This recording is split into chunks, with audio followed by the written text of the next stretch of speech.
All right, welcome to Future Left. I'm Adam Simpson here, as always, with Casey Rogers. How are you, Casey? I stole it from you, Yeah, you did. you It was bastard. very good. No, I'm doing I feel like the good. I'm real dramatic happy. pause went a little long. This is Future Left podcast, where we talk about all things future and progressive, like, for instance, I can come up with gender non-conforming artificial intelligence. How's that? And also gay astronauts, because why not? We're going to talk about. My grandmother hates all those things. Oh yeah, well she's So does everyone's grandmother. That's because she's not as progressive as we are. Be sure to like us on Facebook, follow us on Twitter. We got the Bleeding Edge newsletter that you should subscribe to. You should on our website, futureleft.org. We're going to talk about Sugar Daddies. It's which is, I guess, the modern techie way of purchasing a young woman, if I'm not mistaken. Yeah.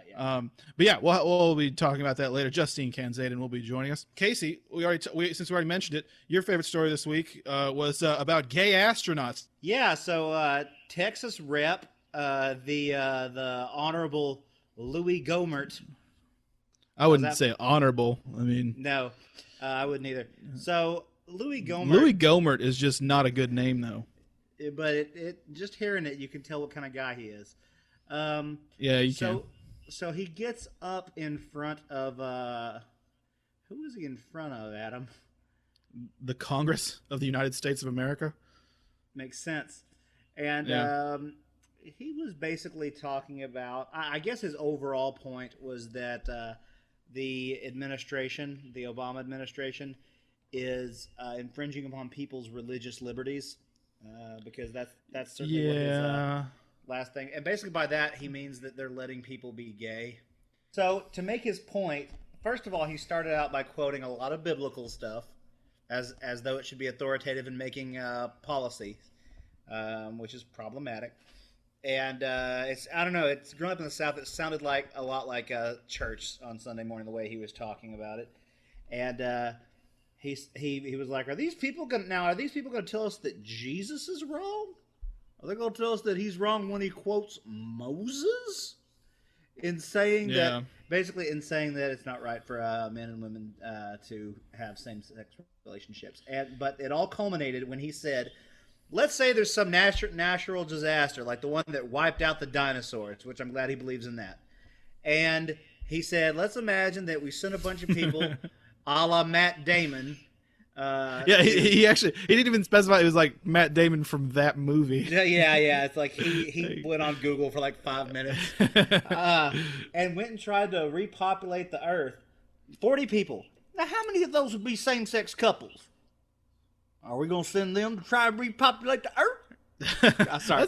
That's a pretty good Gohmert impression. It was a good game. Even if you've never heard him, it's dead on. Yeah. So it's just that common argument that it's that hey, look, I'm not even passing moral judgment. It's just biologically incorrect. Like it's that old argument, and that sex is only for reproduction in the case of an end of world scenario. Yeah. Well, I mean, it's humorous because first of all, we are planning a trip to Mars. Not me and you. Obviously. Yeah. No, we're cowards. Yeah. We're a bunch of landlubbers, We are a lot like Matt Damon, though. No, we're nothing like Matt Damon. From the waist down. No, not from the waist. I don't know what that means. But anyway, no gay space. That like if we had to save the Earth, that no gay people allowed. Sure. That's horrific. I mean, he certainly implied that their lives are not as worth as much as heterosexual couples are. Well, I mean, if his concern is reproduction, sure. Then I mean, and I know that there's biologically speaking or genetically speaking, there's a certain size of population that you need. Like you need to have a certain number of people. Yeah, 40 wouldn't do it.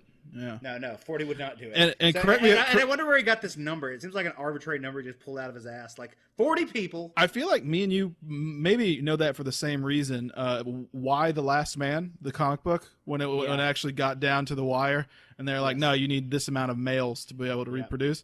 But which is just a nerdy reference. That's where I get all my science. Yeah, exactly. I don't need no U.S. congressman to tell me that gay people, blah blah blah. Anyway, why the Last Man in the Manhattan Project?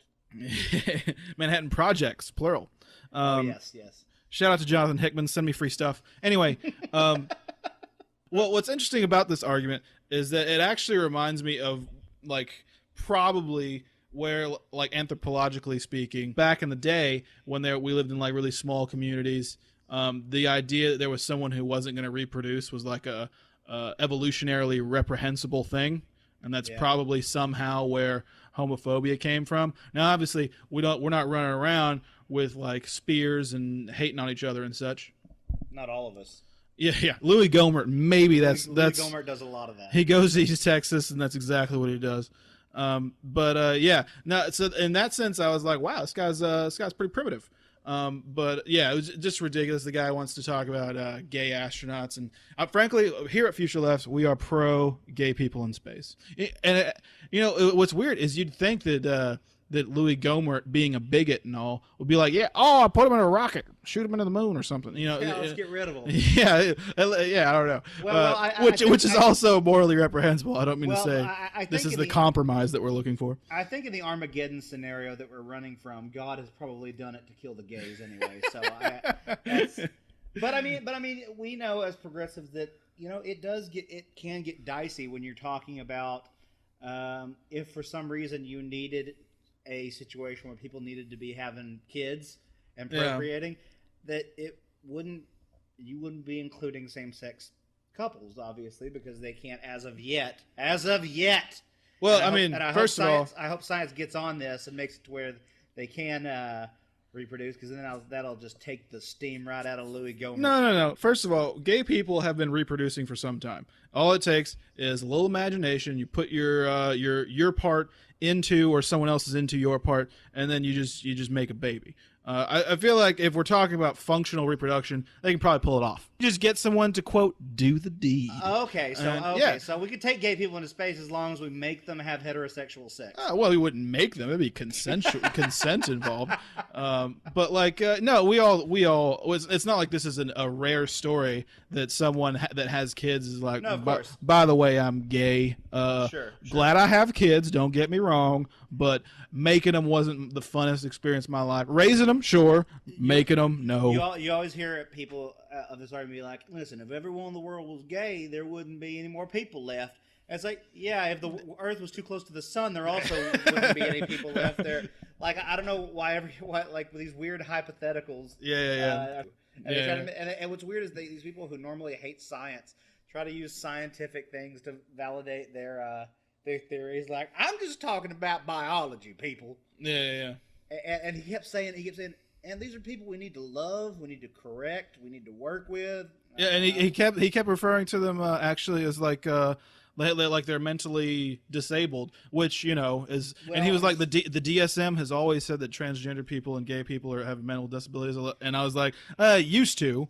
Well, and also the board who does the definitions for the DSM admits that they have a lot of things in the DSM at any given time that they're behind the times on. But it's often takes a while. I think the new DSM comes out like every 4 years or something like that, or it doesn't come out yearly. Right. I don't know why I know that random fact. I think it's accurate, but no, it doesn't matter. Who cares? Fact check us. I dare you. No, but my story from the bleeding edge. I gotta be honest. I put this in the bleeding edge just because I wanted to talk about it. Elon Musk, my hero. Elon Musk. Elon Musk. He was at the Recode conference talking about I don't know, tech stuff, but he got a question from the audience about are we living in a simulation? And and he was like, I have this conversation all the time. It's crazy. I bet he said there's no way to know, didn't he? No, I didn't say there's no. I mean, he definitely implied there was no way to know, but he does think about the simulation riddle. Basically, it's the Matrix. Sure. The argument that the world we experience is just a bunch of neurons firing, the brain in a vat theory, that kind of thing. And basically, his point was that, and I'll even read you the quote. The strongest argument for us being in a simulation is the following. 40 years ago, we had Pong, 2 rectangles and a dot. Now, 40 years later, we have photorealistic 3D with millions playing simultaneously. If you assume any rate of improvement at all, then the games will become indistinguishable from reality. Even if that rate of advancement drops by 1,000 from what is going on now, it's a given that we're clearly on a trajectory to have games that are indistinguishable from reality. It would seem to follow, that the odds that we're in a base reality is 1 in millions. And he actually went on to say billions after that. Yeah, that's stupid. Jesus. I do think it's interesting. I mean, it's one of those things. I don't know. Vox actually had a pretty good article, one of the hot takes that someone's got to write an article about everything people say, especially Elon Musk. Elon Musk. His name's getting weirder by the minute. It is Elon, which is our fault. There's no discredit to his noble heritage. He has an actual name. Yeah, he does. And I don't know if it's Elon or if it's Elon. I have no idea. Elon. I don't think it's Elon. Elon. Yeah. He's South African. He is, and you always said you like him, but he strikes you like a Bond villain. He's like a.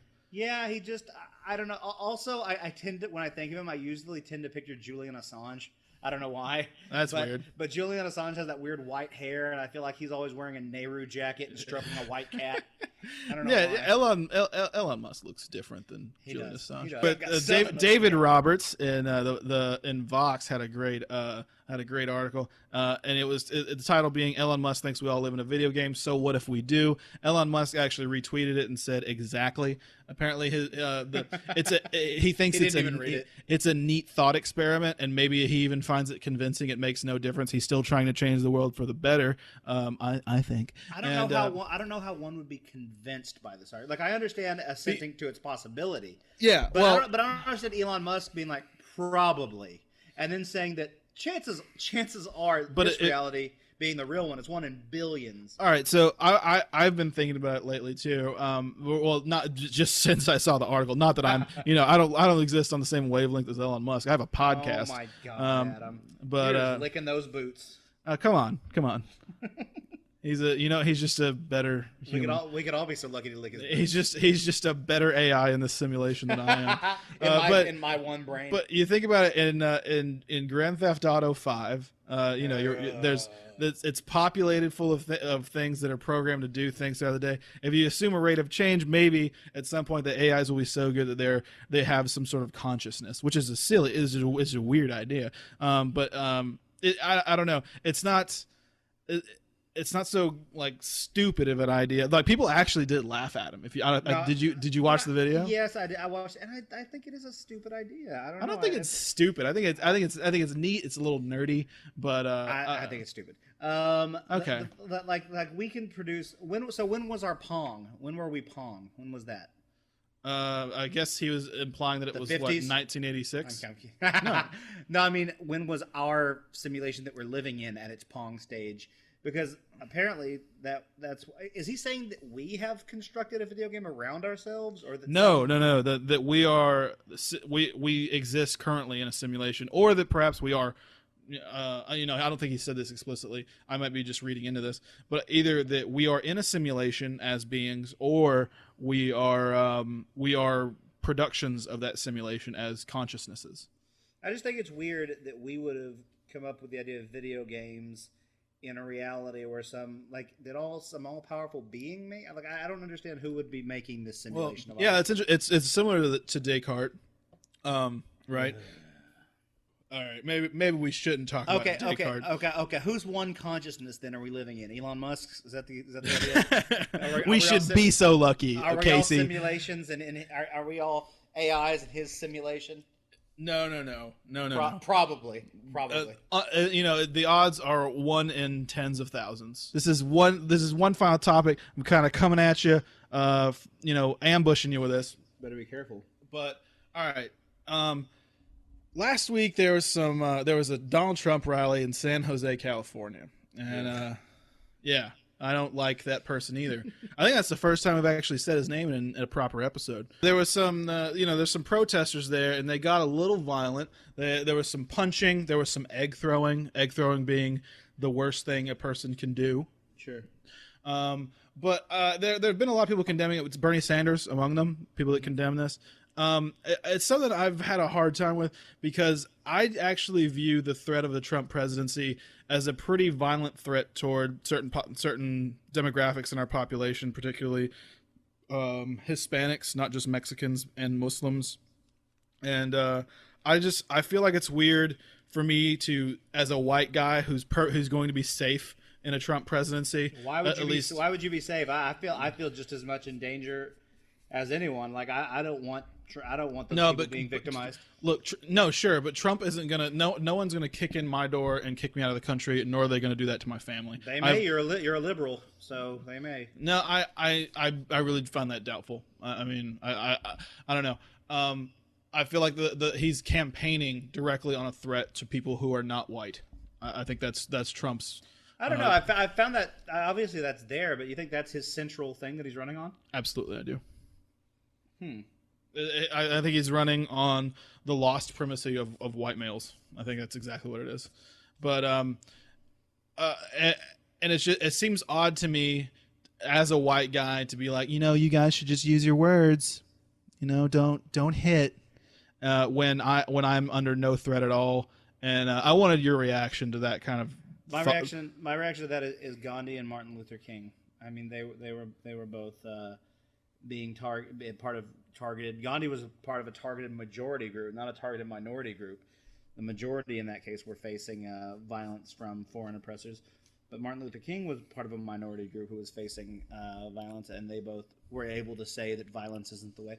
Don't you think nonviolence is kind of a it's something that can be used it's something that can be used by elites a lot easier, at the very least a lot easier, maybe not, certainly not exclusively, but definitely it's easier for people who aren't as marginalized, aren't the direct victims of violence to say from the sidelines, be like, you guys should just picket, then maybe you won't get thrown out of a country or your family won't. You should just picket. Yeah, I think it depends on if you are part of the oppressing system or not, because I think the difference here is that all white people aren't part of the oppressing system. Like, that's often a thing where the establishment, who's afraid of the progress being made by the minority, will try to say, why don't y'all try these less effective things? Why don't y'all try doing that? Or it's often like when Israel will say, let's just have negotiations. Let's sit down at the table, have negotiations, because they have all the leverage in that situation. And they know that that's basically a dead end, but it looks like something's happening in the meantime. But I always think that violence hurts any righteous cause. No, I will say that I do think that it's unproductive. I do think that it strikes me as wrong to punch someone for having different beliefs than you. But I just get a sense that if I had family that were at risk of being thrown in jail or thrown out of the country or worse, and I perceived it to be worse, I might be much more tempted by violence rather than I'll start a podcast and I'll change things. It wouldn't change the fact that violence would be hurting your cause. Yeah, no, I like I said, I think it's unproductive. But I don't know. I've seen a few articles online. I'm like, white guys being like, It doesn't bother me when it doesn't bother me when I say it, Adam. It bothers me when other white people say it, because I know where my intentions are and what my motivations are. I see what you're doing. No, I don't. I have a tendency to see the sort of upper class or upper middle class white people being like, well, why don't they just, my word, it's just so much violence. Right. My goodness. Why don't they, obviously they can't fathom violence because they don't have anything that's that urgent to fight back against. Yeah. No, that's a good point. But some people, that's the only recourse they have. What are they going to do? Go through the legal system that's always, never helped them out?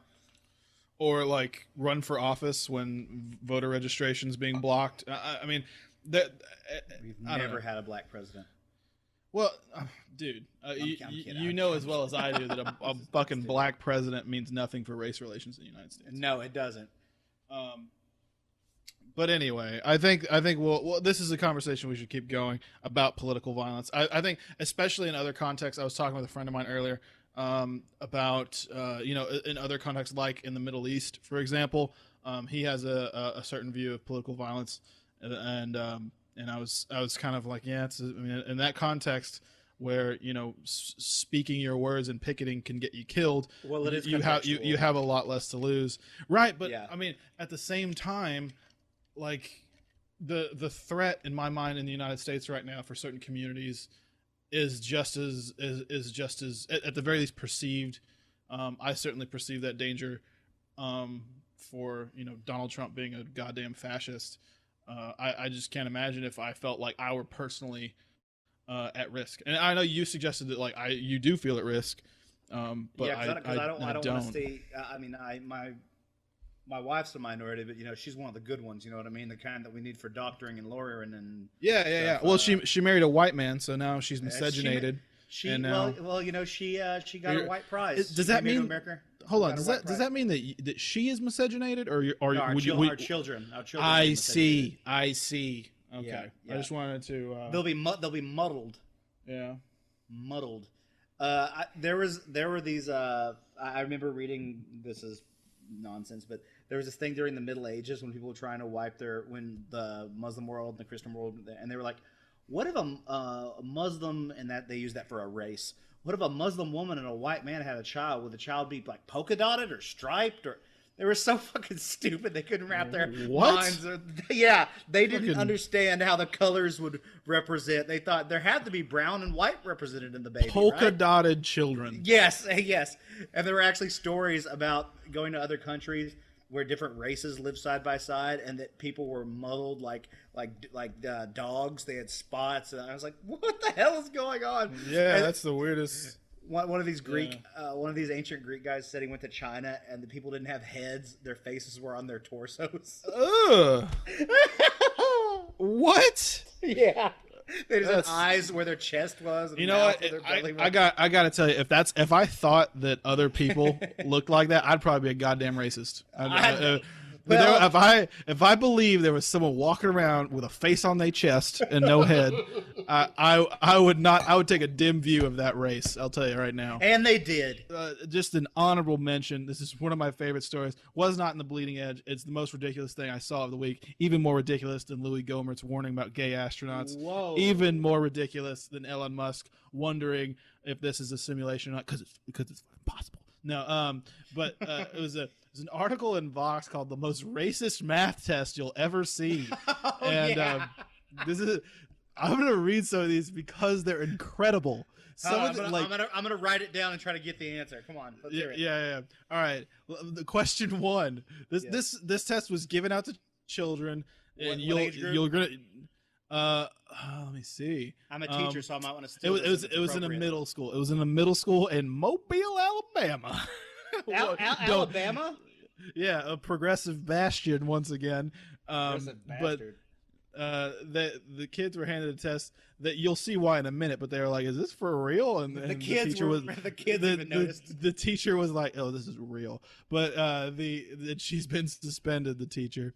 But question one: Ramon has an AK-47 with a 30-round clip. Now let me stop you. Sure. Okay. Ramon. Ramon. I know people. It's a Hispanic name. Well. I know people from all walks of life named Ramon. They all speak Spanish. Puerto Rican, Guatemalan, El Salvadorian. My favorite part of this question, there's like an M. Night Shyamalan level twist at the end. Ramon normally misses 6 out of every 10 shots. He uses 13 rounds per drive-by shooting. How many drive-by shootings can Ramon attempt before he has to steal more ammunition and reload? Good. So he's violent. So he's doing all this violence, Now he's got to steal. Yeah, exactly. Here's another one with a great twist at the end. Reception. Dwayne pimps 3 hoes. Oh, no! It doesn't say that. This is question number 3, and I encourage you all to go. It doesn't say pimps hoes. It's Dwayne pimps 3 hoes. Oh my God! You can't say the word hose. If the price is $85 per trick, good God! Oh, goodness. How many tricks per day must each turn to support Dwayne's $800 per day crack habit? Oh my God! That's they even nailed the depressing social problems underlining it. But we're so insensitive. Oh my goodness. Oh my god. Yeah, the just the amazing twists and turns. It just gets me. If it wasn't racist, you couldn't use the word hose. Yeah. And tricks. Good lord, you're teaching these kids the terminology. I think what you mean is Dwayne Pimp's 3 sex workers. I wonder if this teacher, who's white, let's not kid ourselves. I wonder. You mean hold on? We're making assumptions about people named Ramon. Now we're making assumptions about people named Joanne Bolzer. Nah, she's a white lady. She's probably really old too, and a racist. Yeah, well, and I imagine she got this job in Mobile, so she's in the inner city, and she's like, "What will these kids relate to?" Maybe we can assume she has a good heart and wanted to. No. Yeah, like it's grandma racism. It's grandma because where grandma's like, "We used to call everybody by the N word, and they loved it." Yeah. Oh, okay. So apparently, a similar version of this test has been used for decades. But this woman apparently thought it was appropriate to hand out once again. Nice, good accent there. Yeah. Hand out once again. Yeah. But, I think we'll leave it at that today. Just something for us all to think about and scratch our heads about this beautiful country of ours and what such an education might mean for future generations. God bless America. Indeed. Okay. All right.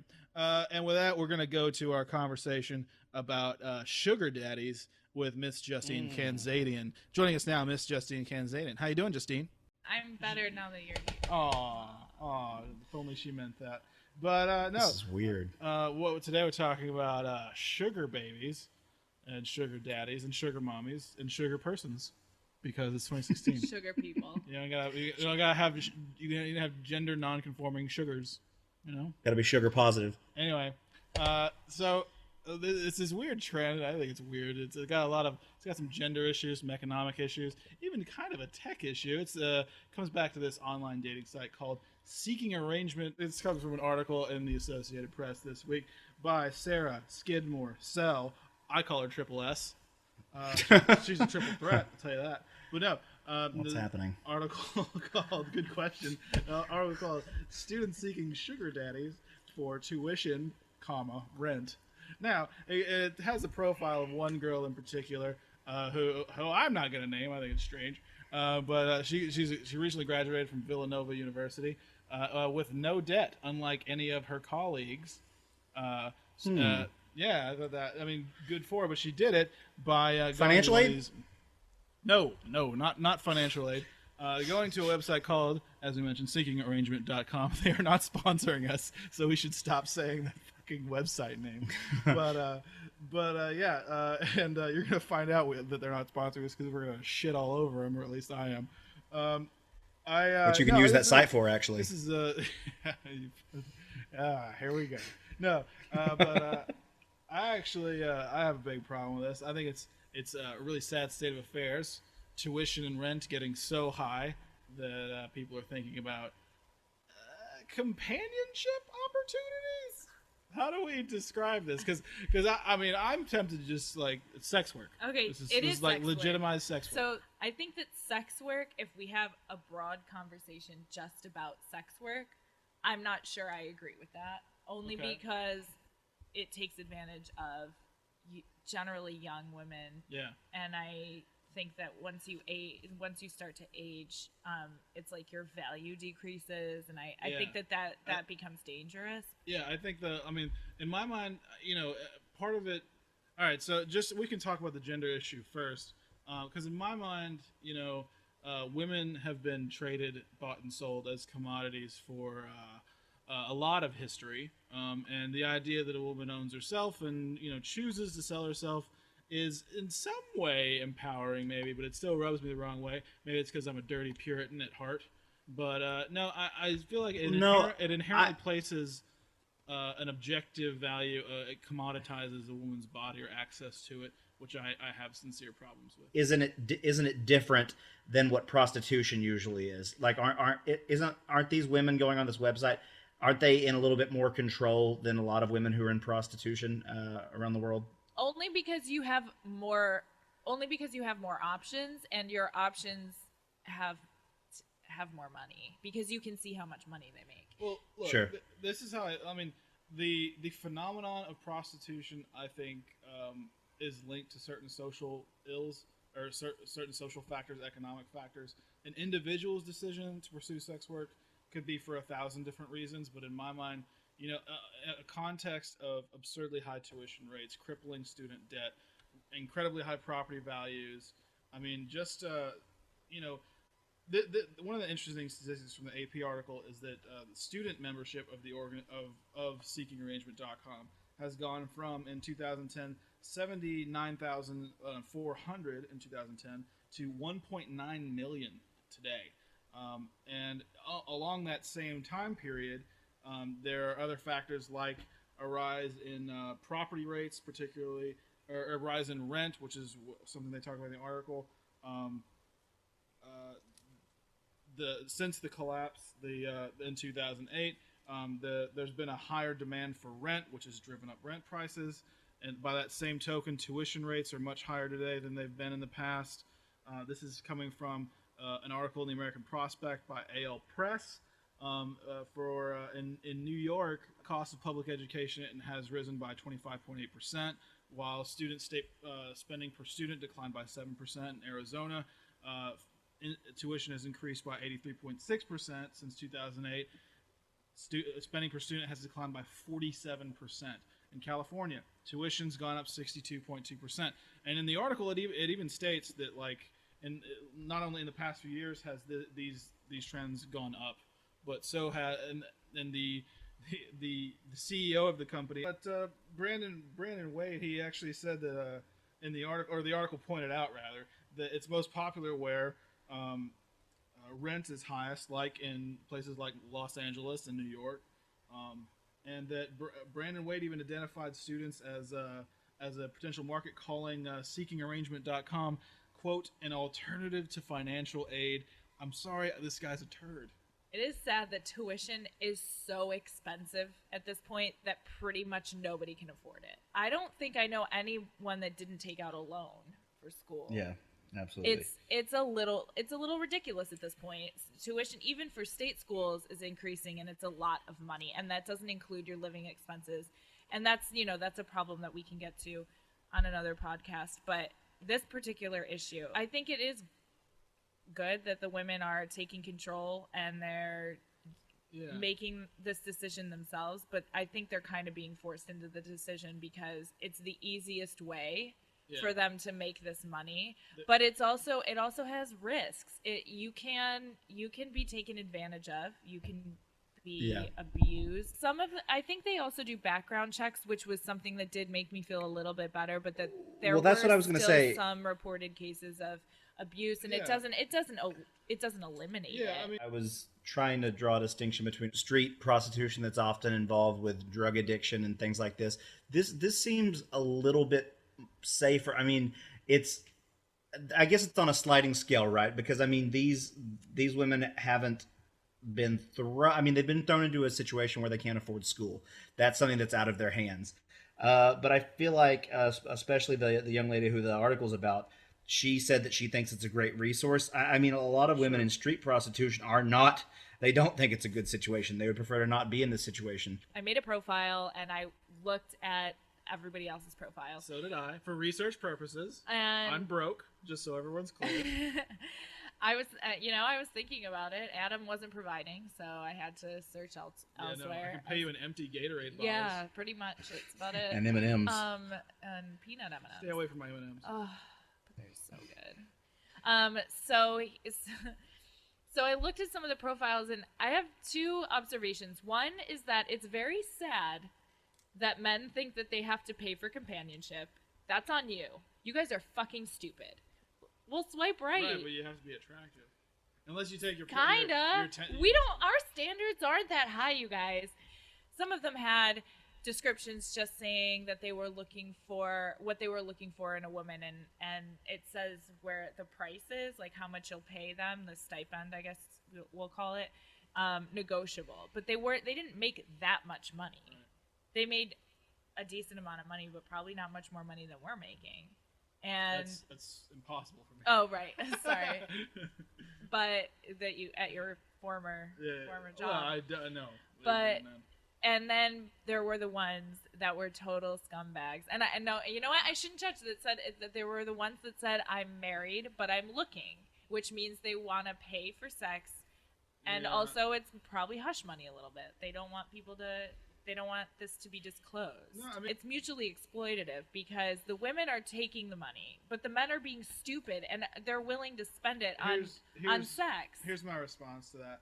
When a guy goes on one of these sites and it's basically explained to him, this is like with any sex work really, that there's an implied expectation that you're gonna give someone money, and then there's this expectation that they're gonna sleep with you. If you go on a date and you spend lots and lots of money and you're under these impressions, at the end when she doesn't sleep with you, you feel like you've paid a price and not gotten the product. It makes a woman into a commodity. Do you feel this way all the time? Is Absolutely. In terms of normal dates? Yeah. No, because I never enter in a date thinking that when I pay for someone's hamburger, I'm paying for access to their body, and that never occurs to me. Yeah, there's a lot of like. Wait, what about you, Casey? Casey, honest. I've never been an asshole, which is what you're asking. So I feel like only assholes go. It's because you weren't hot enough to be an asshole. So we need like no. I've never gone into. You're so mean to each other all the time, but when I do it, it's weird. I don't know. Casey, I think you're beautiful. I'm totally kidding. Thank you. No, listen. Okay.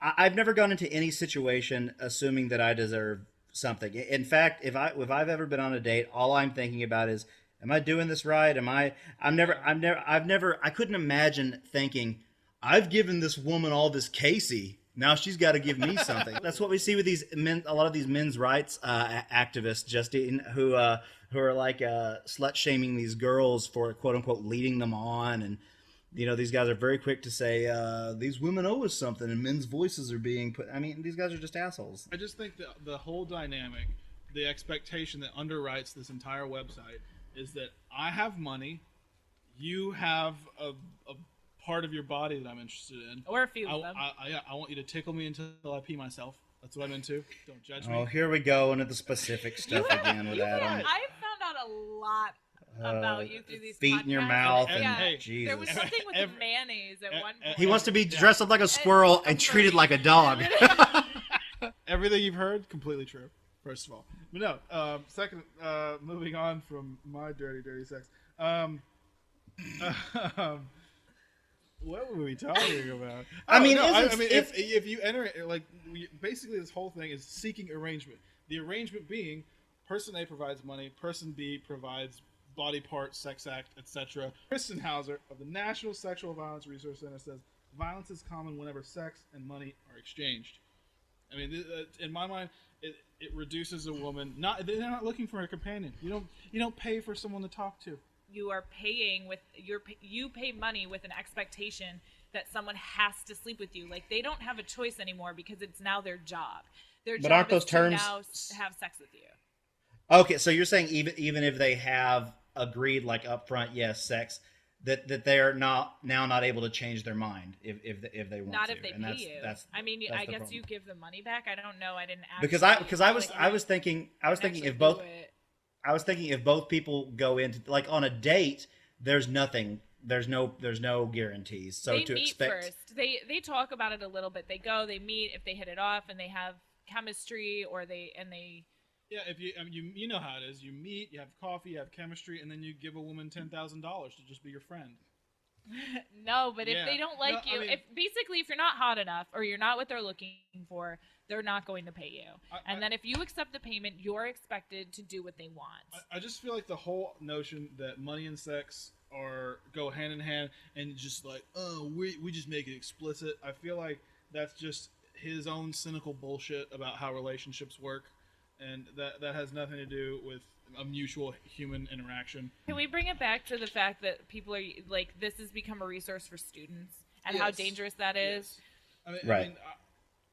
What I would say about that is that, like, Brandon Wade and SeekingArrangement.com, they didn't create the context of high tuition rates, of increasing rent and stuff like that. They didn't create the context of poverty that might lead someone to think that, like, hey, if I sell access to my body to a dirty old man, then I won't have to live in crushing debt for the next few years of my life. If somebody presented the money to me and they said, "Here, you can have it. I'm going to pay your tuition. You just have to sleep with me." I just have to rent your body for the next every 2 months. You know, but I mean, it does. And you have to sleep with me twice a week. I don't know if I would say no. I'm saying no right now because it kind of disgusts me. But I don't know if someone put the money right there and paid my tuition. I don't know if I would say no. Go ahead, Casey. Why don't you jump in? I feel like it does. I mean, it certainly seems like like I've said, a safer alternative to street prostitute. What about stripping? I'm sure there's a lot of women who use this website and strip at the same time. I mean, things are that the issue. It seems to be. But what if you're not pretty? Then you don't get to do this. This isn't your resource. You don't have this resource. But if we're commodifying a female body, then the woman's body is a product. Okay. That's what this whole website is based on. Yeah, you're right. It's like your body is the same thing as like me going to the grocery store and like not these melons. How about these melons? How much would you pay for my small, they're not, Jesus let's not Christ. call them melons. I think they're more like little grapefruits. On that note, I have to run away. Maybe oranges. What are we where do we get back to what we were talking about? Okay, moving. But crushing debt being the issue. You're so afraid of being in debt that you're willing to sell sex. Yeah. I mean, it's never occurred to me, probably because no one's exactly breaking down my door to get inside me. If this were the other way, if you guys could have sex for money, would you do that? I might even be like, you know what, keep your money, can we just have sex for free? Well, I mean, if I was desperate enough for money, I feel like I would still need to have some sexual attraction to the person. You're a boy. You have a sexual attraction to like all women. That's true. That's true. Ruth Bader Ginsburg. Recently, Jimmy Carter of U.S. president fame had Peanut an op-ed fame. in the Washington Post about sex workers, which I think is kind of what we're talking about. And basically his argument was we should decriminalize selling sex, but not buying sex. Yes. And he called it the Nordic model, while at the same time trying to build social programs to give women alternatives. And that's why in Sweden prostitution is very low these days. Isn't there tuition free? Yeah. I mean, like I said before, I mean, it's the context of the whole thing that pisses me off, which admittedly this website is not responsible for, but I think it has benefited from large systematic economic inequality. I think we commodify things in a weird way in the United States. Like we commodify people's health. So you have to pay to be made healthy by someone whose only job is to make people healthy. We value education, and our society is better for it, but we make it exorbitantly expensive. Whereas the Nordic model in Canada and France involves, first of all, they decriminalize prostitution. This is on the prostitution side. They're giving these women housing. They're training them in jobs and other services. And those are things that we would really benefit from here in the United States. I mean, it's not like we're not a third world country. So the fact that we have despite all of Obama's efforts. He's taken away the guns so many times. I kind of want to say like my feelings, and we can cut this out later, but I'm personally uncomfortable with this because I don't actually want to be valued on the way that I look or my age or sure. I don't want my value to decrease as I get older. I really don't like that all of your value is placed on what you look like and your body. Jesus. Yeah, being a girl sucks, you guys. Sorry. So, Jimmy Carter. Okay, so listen. Okay, so hold on. I mean, how do you guys feel about that? You're not girls, but like, don't you see how hard we work? And well, as someone who's always been ugly, Adam's not ugly. No, only I am. Like the misshapen side of a potato, but the one side of it. Yeah. I think The problem is that this is a phenomenon you really see with predominantly with women, and there's even if overnight our public perceptions changed about the value of women, it's been such an integral part of our culture that this stigma that women have about themselves and their appearance would last for generations, even if it was no longer tied to a objective reality. It's still such a part of our psyche. But what if we stopped wearing makeup, stopped working out, and ate food that tastes good? Would you guys still be attracted to us? So as opposed to the Nordic model, Jimmy Carter also mentioned how in Germany and New Zealand, where they've made completely illegal all acts of prostitution, they've seen an increase in sex trafficking and demand for sexual services. So it's almost like prohibition. If you try to make alcohol illegal, you're just going to have a huge underground alcohol problem that's going to be far less regulated and a lot more dangerous for the people involved.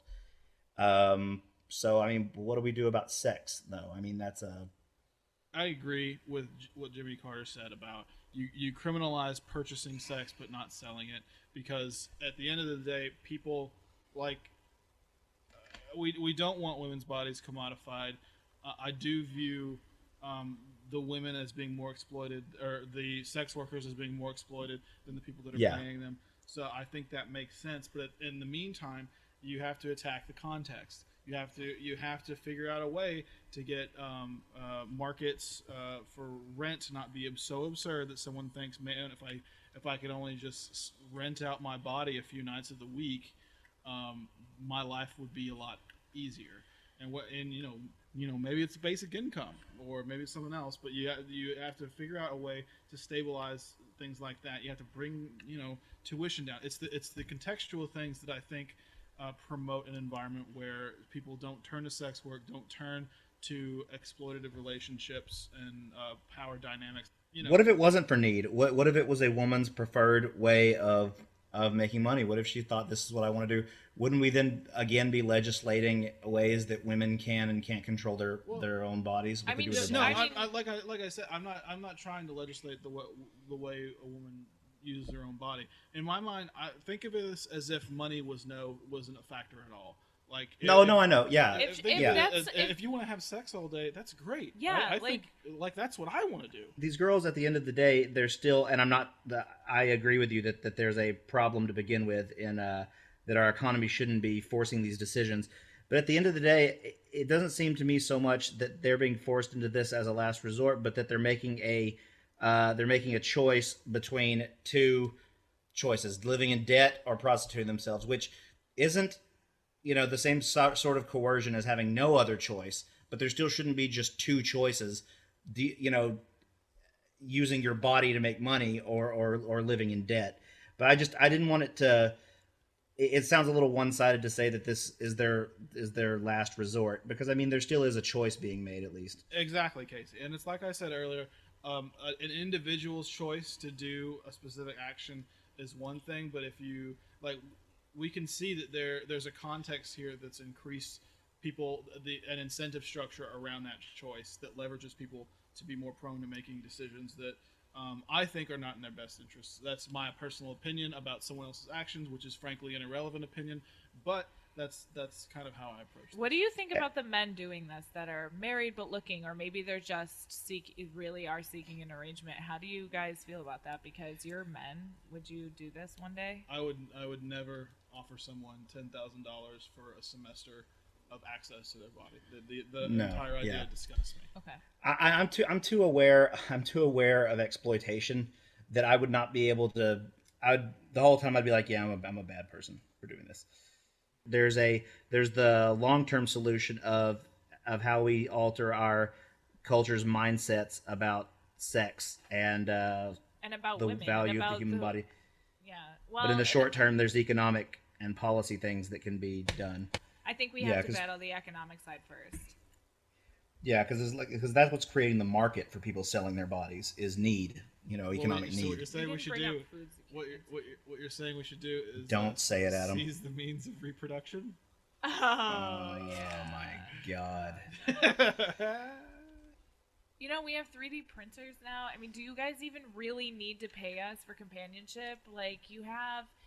What am I going to 3D porn, print exactly? A vagina. A vagina. That sounds like the worst weekend in the world.